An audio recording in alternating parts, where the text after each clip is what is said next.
Salut à tous, j'espère que vous allez bien. Bienvenue dans l'épisode final de la série Mère de cœur, aussi connue sous le titre original Dousri Maha. Avant de commencer ce résumé complet et ultra détaillé des épisodes qui concluent cette saga familiale intense, je vous demande d'aimer la vidéo, de vous abonner et d'activer la cloche pour ne rien rater. Restez jusqu'à la fin parce qu'on va boucler toute l'histoire avec la réconciliation épique d'Ashok et Yashoda, et le moment où toute la famille rentre enfin réunie à la maison. C'est du pur drame indien, accrochez-vous. L'épisode 314 commence par une scène de flashback qui nous plonge dans le passé tourmenté d'Ashok Gupta. On le voit réfléchir seul à sa rupture brutale avec Mala, sa maîtresse qu'il a quittée sans un mot il y a 6 mois. Tout avait commencé par un infarctus de son père qui l'a précipité à l'hôpital, puis son téléphone s'est cassé pendant une dispute, coupant toute communication avec elle. Ashok arrive chez Mala pour la retrouver, mais elle est déjà partie pour délit sans laisser de traces. Ses amis Manoy et Arvind débarquent chez lui à ce moment précis, juste avant son mariage arrangé avec Yashoda. Il lui montre une photo de Yashoda, une femme belle et instruite dont la famille a déjà envoyé les chaguins, les cadeaux de fiançailles traditionnels. Ils insistent lourdement. Mala est une fille pratique qui a fui les drames familiaux pour une vie meilleure, et Ashok doit l'oublier complètement. Il menace même de rompre tout contact s'il mentionne encore son nom, surtout devant Yashoda. Ashok, résigné face à la pression sociale et familiale, accepte ce mariage qui scelle son destin sur un mensonge colossal. Son enfant illégitime Krishna, né de cette liaison, reste caché à tous. Cette scène pose les bases de sa culpabilité profonde qui le ronge des années plus tard. On bascule dans le présent avec une tension électrique devant la maison des Gupta. Ashok, déguisé en fakir ascétique avec sa besace vide et ses vêtements de mendiant, s'est installé à l'entrée de sa propre demeure. Il jeûne depuis des heures, refusant toute nourriture informelle. La grand-mère de la famille prépare du kheer, un riz au lait fait maison qu'Ashok adorait enfant, et les filles Asta et Nupur le portent dehors avec des regards suppliants. Mais Ashok repousse doucement les bols, répétant qu'il ne veut que la biksha officielle, l'aumône formelle donnée par Yashoda en personne. À l'intérieur, Yashoda est déchirée. Elle jeûne aussi en signe de solidarité, mais campe sur son refus catégorique. Elle sait que donner cette aumône signifierait accepter symboliquement la rupture totale et libérer Ashok de ses chaînes familiales. Les voisins commencent à affluer, alertés par des coups de téléphone. Un fakir affamé devant la maison respectable des Gupta, c'est un scandale qui risque de salir la réputation de toute la famille. La famille improvise en distribuant thé au gingembre et nourriture aux curieux pour calmer les langues. Krishna, le fils illégitime adolescent, sort alors pour une confrontation explosive. Son corps est tendu, ses yeux brûlants de rage contenue. Il liste silencieusement devant Ashok toutes les souffrances endurées. L'abandon quand sa mère agonisait à l'hôpital sans une visite de son père, les insultes d'illégitime qu'il a subies pendant des années, le fardeau jeté sur Yashoda qui a dû se battre contre toute la belle famille pour l'élever, les jours sans père pour ses demi-sœurs. Ashok reste muet, le regard baissé, épaules voûtées sous le poids de ses accusations justes. La scène est filmée en gros plans intenses, avec une musique dramatique qui monte progressivement. Sadhu Baba, le guruji spirituel respecté, arrive enfin en procession avec ses disciples, frappant le sol de leurs bâtons. Il pose un ultimatum impitoyable à la famille.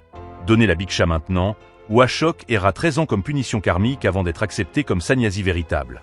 Yashoda observe tout depuis une fenêtre, les mains tremblantes, déchirées entre sa douleur et son amour maternel pour l'unité familiale.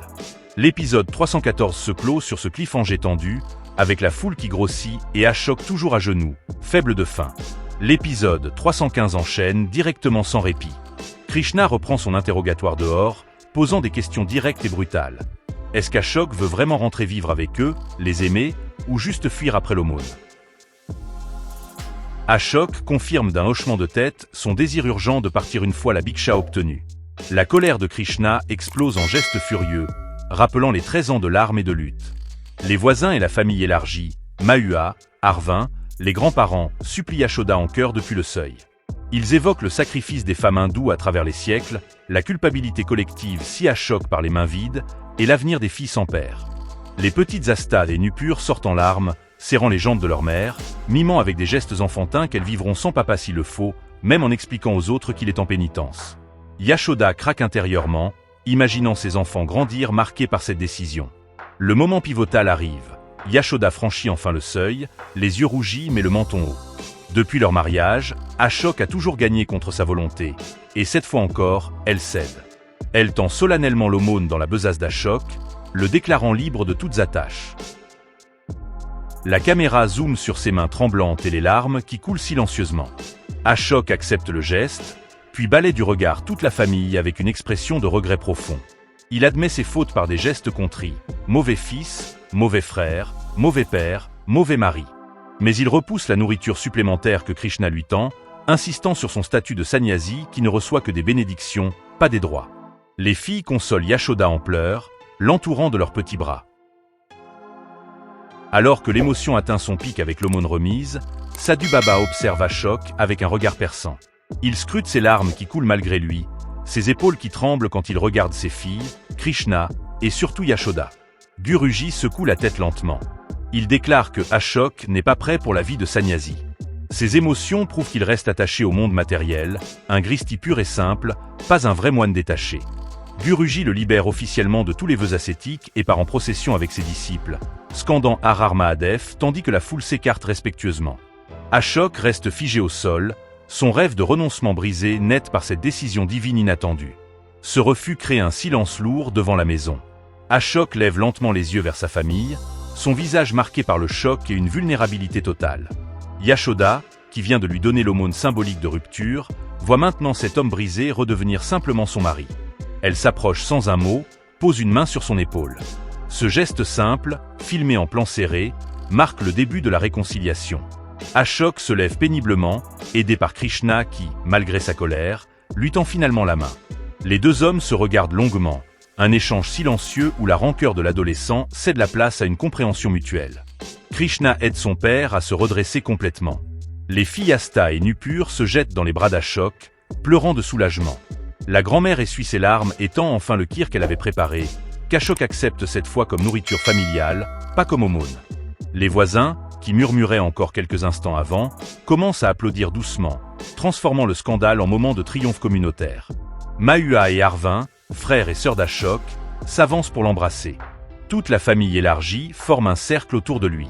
Yashoda reste en retrait quelques secondes, observant cette réunion, puis Ashok se tourne vers elle et lui prend les mains.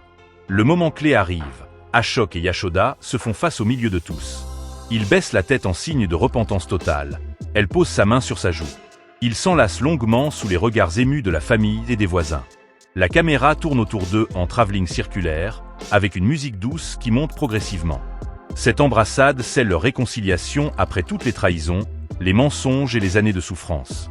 Ashok murmure quelque chose à l'oreille de Yashoda, elle hoche la tête avec un sourire timide mais sincère.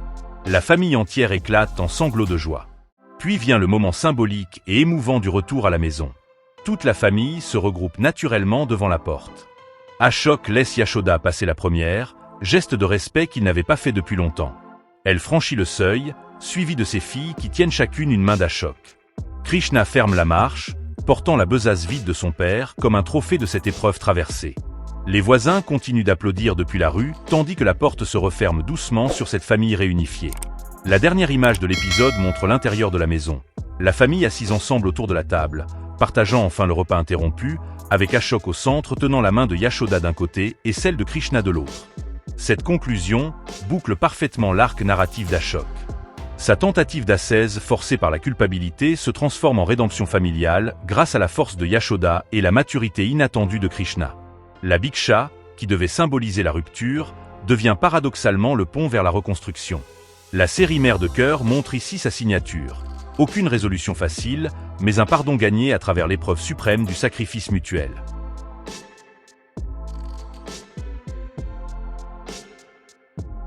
Merci d'avoir regardé ce résumé complet et ultra détaillé de Mère de cœur. Si vous avez aimé cette analyse qui boucle toute l'histoire avec la réconciliation émouvante d'Ashok et Yashoda, n'oubliez pas d'aimer la vidéo, de vous abonner à la chaîne et d'activer la cloche pour ne rater aucune nouvelle analyse de séries indiennes. Partagez cette vidéo avec vos amis fans de drames bollywoodiens pour qu'ils découvrent aussi cette saga familiale intense. Dites-moi en commentaire, quelle a été votre scène préférée de cet épisode? Le moment où Yashoda donne l'aumône malgré sa douleur, le refus inattendu de Guruji, ou le retour triomphal de toute la famille à la maison? Et surtout, qu'avez-vous pensé de la lâcheté d'Ashok, le père de Krishna, tout au long de la série? Cet homme qui abandonne sa maîtresse mourante, cache son fils illégitime pendant des années, fuit ses responsabilités en se déguisant en fakir. Était-il vraiment repentant à la fin, ou juste faible face à la force incroyable de Yashoda? Krishna méritait-il mieux comme père? Laissez vos avis en commentaire. J'adore lire vos réactions sur ces personnages complexes. À bientôt pour d'autres résumés captivants de vos séries préférées. Namaste et Har Har Mahadev.